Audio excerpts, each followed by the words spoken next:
the problem.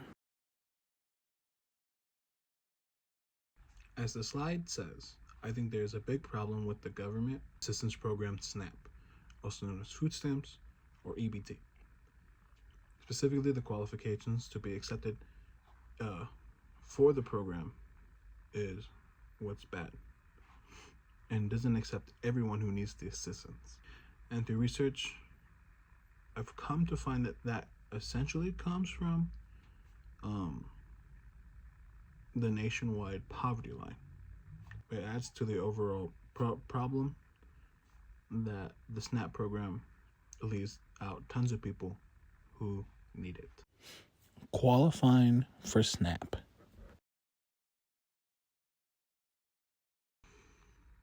So what I just showed were the general guidelines to New Mexico's SNAP assistance. It basically says that to be allowed for any food stamps, you have to be X amount of poor. That X amount of poor is based off the federal poverty line. But the picture next to it is the minimum averages per degree, and it's lower than to be accepted into SNAP. But yet tons of people in New Mexico aren't being accepted, and New Mexico stays one of the poorest states, which makes me think, well, then how is this happening? Well, one program looks at the geographical element of it. Geographical problems with SNAP.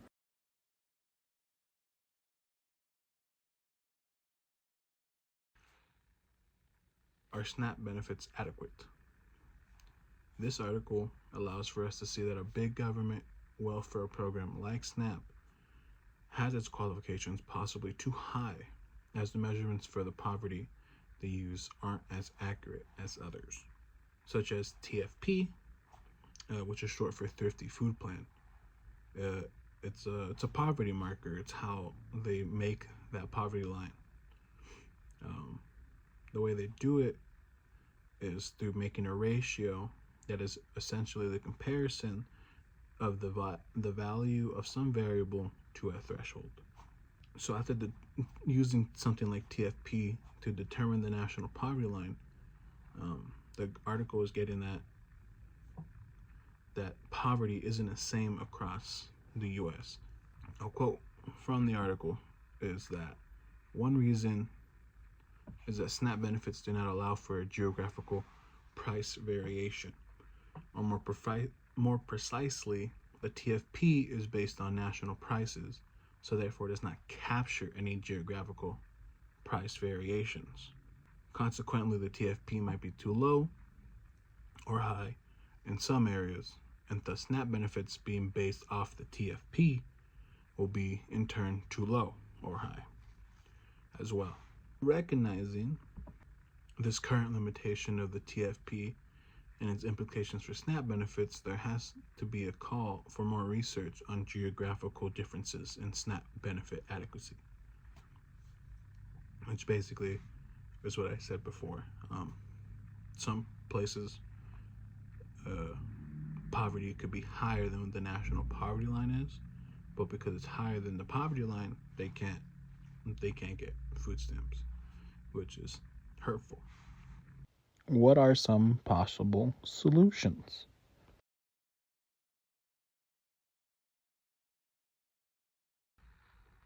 Possible solutions. Okay, so I just showed two graphs. What are these graphs? Well, they come from articles that I think provide some decent solutions to our problem. First off, one is from the article that we talked about earlier. Basically, the solution is that we isolate the qualifications to be based on geographically based poverty and not national poverty. As in understanding that the different regions have different poverty lines, but having SNAP benefits be based on one poverty line makes it harder for those in regions where the poverty line might be higher than the national, thus making it harder to qualify. So being determined on state poverty lines It's a simple solution to me.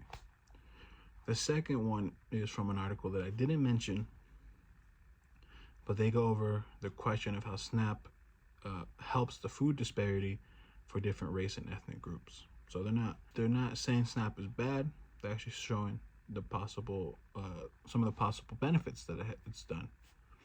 You know, they come up with the results showing that through separating the eligibility and access to food, white, black, and Hispanic groups get through SNAP, that there is a disparity that is focused on the eligibility, which makes me think of the solution for my problem. This article is saying that more minorities are going to get more access to EBT, and I think because over time, having the minority groups become poorer through social institutions trying to take advantage of them, if we start from the data collected in this article, we could draft a plan that finds food stamp eligibility based on someone's race or ethnic group. Because you're Hispanic or black, because there's a system in place already not allowing you to get the food that you need. But those are just the two solutions that I have. Counter argument, it works just fine. But of course, counter arguments, the biggest counter argument for this is that it is fine the way it is. People who are on SNAP are getting the help they need, and people who aren't eligible for SNAP are okay because the requirements are meant to find the people who do need the assistance. But other than the previous articles proving that SNAP isn't perfect, more evidence is that, at least based in New Mexico, the idea of SNAP should help in reducing poverty. Yet New Mexico is still one of the poorest states. Conclusion? Overall, there are many problems when it comes to the government assistance program, SNAP, and all based around different topics, but essentially our federal government not understanding the vast variables that change how eligibility works for the program is what deems it inadequate. And that if we can find a way to control those variables to help every person who needs the help, we should be fine. Thank you. Works cited.